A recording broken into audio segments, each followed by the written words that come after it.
Саламатсыздар мекендештер. Сіздердің алдыңыздарда Москва жана Москва областындагы Аксакалдар кеңешинин төрагасы Шамилов Эртабылда.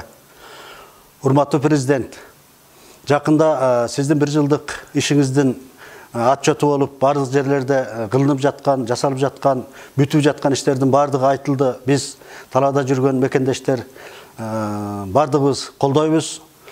Сиз жаңыдан президент болуп келгенде аксакалдардын атынан 2 сунуш айттым эле, ошол сунушту бүгүн сиздин эсиңизге салым келип атат. Биринчи сунуш Кыргызстанда биздин ата-бабабыз Кыргыздын салты боюнча аксакалдары, айыл аксакалдарын уккан, айыл аксакалдарынын сөзүн сөз кылып, ошолорду угуп келишкен. Сиз айыл аксакалдарына терең маани берип, аксакалдардын институттун калыбына келтириңиз деп айттым эле. Бүгүнкү мезгилде ар бир айылда, ар бир райондо аксакалдар бар. Ошол аксакалдар ошол айыл өкмөттөрү менен, акимдери менен чогуу иштешип, айылдын экономикасын, социалдык абалын жакшыртуу боюнча чогуу иш-чараларды жасаса жакшы болот эле. Экинчи маселе боюнча сизге биздин Россияда айылдык, райондук коомдор түзүлүп бүтүп, биздин балдар ушунчалык чоң иштерди жасап жатат.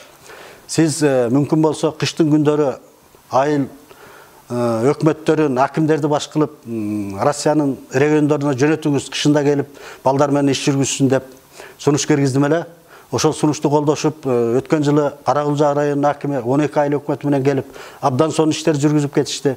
Мына кече 25 январда Кадамжай районунун акими мэрлери менен, айыл өкмөттөрү менен келип, абдан чоң иштер жүргүздү. Ушул иштерди бүт республикадагы райондор улантса жакшы болот эле. Себеби ал райондон келген акимдер айылдык коомдор менен тыгыз иштешип, бүткүл Россия боюнча ошол Кадамжай району, Совет Каракулжа райондору башын бириктирип, экономиканы көтөрүүгө балдардын жардамын пландуу түрдө алып жаткандыгы бизди сүйүндүрөт. Ушул ишти дагы бир жолу колго алып берсеңиз абдан жакшы болот эле.